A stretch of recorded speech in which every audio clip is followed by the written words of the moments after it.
Hello and welcome to another macro video. The more I work with editors trying to help them to get started with macros, the more I realize how important the analysis macros are.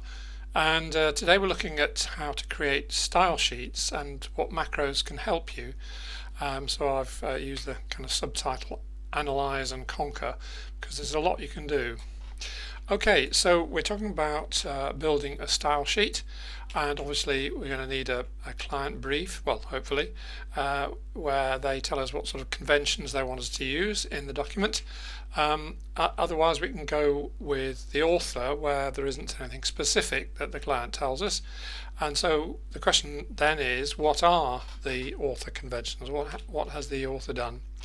Now, in working in macros generally, I think in terms of it being a partnership between you and the computer, and you each play to your strengths.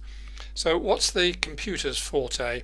Well, computers are good at counting things and comparing things, and it can spot inconsistencies, even in minute detail. And what the computer can then do is to provide you with detailed data about the document that you're working on, so that you can think, well, what am I going to do as a result of that? What you provide is intelligence. You understand what those words mean, and not just that it's a set of letters A, B, C, D, E, and so on. And the other thing that you provide, the computer may provide the detail, but you can provide the overall consistency, because you know what is the significance of all this data that the macros have generated, so you understand that. Okay, let's have a look just at a quick sample style sheet, just the one that I have used in the past, and I put it in as Appendix 7 in my book, just to talk about the different things that we might think of, different types of spelling conventions, various things to do with punctuation, how numbers are laid out, how references are cited, various conventions on capitalization of section and figure and chapter and so on. I've always done a lot of technical stuff, so there are various technical conventions that I put in there which won't be relevant to everybody. Various things there, and then how lists are formatted, and then below that I have a set of a word list, any special words, and the analysis macro is going to help us to propagate this more quickly than we could do by doing it kind of in a manual kind of way. So there's a lot there about hyphenation and sort of some words that obviously may need, like cooperate, coordinate, we may need to decide about. Okay, so the main tools I've said are analysis macros. Historically speaking, quite a long while ago, I wanted to find this. I realized we could find all sorts of data about the documents, so I was thinking in terms of document analysis. Think of a name of a macro, so I got doc anal, but then one or two of my colleagues said, well, maybe that's not a good name to use, so I ended up with docalize. So then the docalize counts the usage of various things, and I'm just going to quickly whiz through various things, so you can look back if you want to later. For me as a UK editor, the spelling and punctuation, whether it's US, UK, IS and IZ, and serial commas, and loads of stuff about punctuation, how surnames, initials for surnames, whether there are hard hyphens, what kinds of ellipses, how the ellipses are spaced, conventions on that, numbers there, look, that should have been 10, but never mind. Spelt out numbers, dates have mid in front, mid 19th century or whatever. More spellings here, different things that we might want to know about.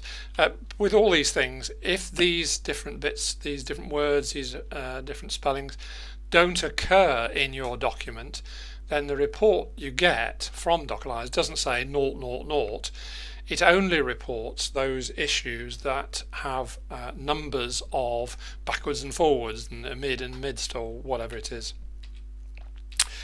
I've done a lot of science and maths, so there are some there that I wanted to add to it about different quantities, equations and units and so on. Loads of things. Anyway, what other analyses might there be that would be useful? Well, the three most obvious are the hyphenalize, propernominalize and spellalize. And if you want to find out about those, there's various videos. So within the book itself, there are links to the videos, so you can find those. Another one which is less commonly used, but is valuable, I think, is where hyphenalize picks all the words up that do have hyphens. But if you've got words that occur as single word and two separate words, but not hyphenated, then word parallelize will pick those up. And the other useful macro on this idea here is that Megalize allows you to launch a series of analysis macros, so you don't have to manually kind of launch this one and then this one and then this one. So it launches them all and produces all the reports while you go off and walk the dog or make a cup of coffee or whatever.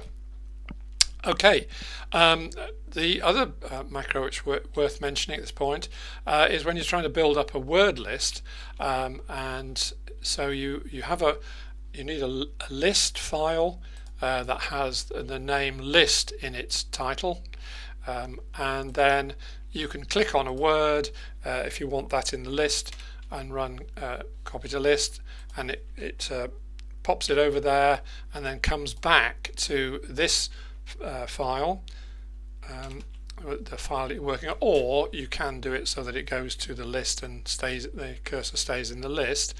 Let's pull it over slightly so you can see them. And also that's at the moment it's pulling over the formatting as well as the words, but if you don't want that, if you just want pure text, then you can change. There are various setups that you can set within the copy to list, and one of them here is include formatting. So if I say I don't want to include formatting, and if I now run it, then I just get the word and not the associated formatting. So that's copy to list. Right, let's get rid of that. Okay, so various people have been asking for things to add to Dockerlyze. Unfortunately, Dockerlyze is completely full. Visual Basic only allows documents that are of a certain length, and Dockerlyze is full. So what I've done is create other separate analysis macros, and I might call them surveys. In other words, if they're asking how often does such and such occur within the document.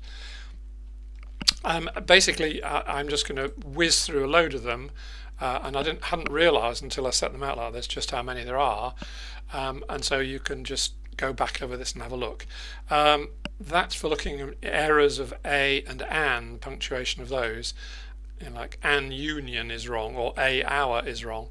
Accents, looking at words with accents or not, how many times the different acronyms occur, what about the use of capital words that occur with capital or not, how are centuries formatted, stuff on Chicago notes, days and dates, and what different kinds of fields are in the document, what different formats, how there are initial caps analysed there, analysing all the different types of lists that occur, because you can put lists in different ways, and so what are the different formats, words that occur singly or in plural, analysing sentence length, analysing serial commas. That's serial commas is a complicated thing, so it just does what it can to show you, and then you look and see. Short title analysis, special words, spelling, analysing units, loads of different things, and obviously you can have a look through some of those by getting the macro menu and having a look through there, and or getting the book and looking through that. Finally, a couple of other useful things. When you've run proper noun lies and you decide, oh, I need to change that proper noun and that proper noun, then proper noun to Fredit picks up from your proper noun list, takes them over to your Fredit list and puts them in there ready for you to change them. So it just speeds up the production of your Fredit list. And similarly for hyphenation, you decide which hyphenation or not you want for any given word pair, and then run that and it takes it across into your Fredit list. Well, loads to think about there. As ever, if you have any problems or suggestions, do get in touch. Okay, thanks for watching. Bye for now.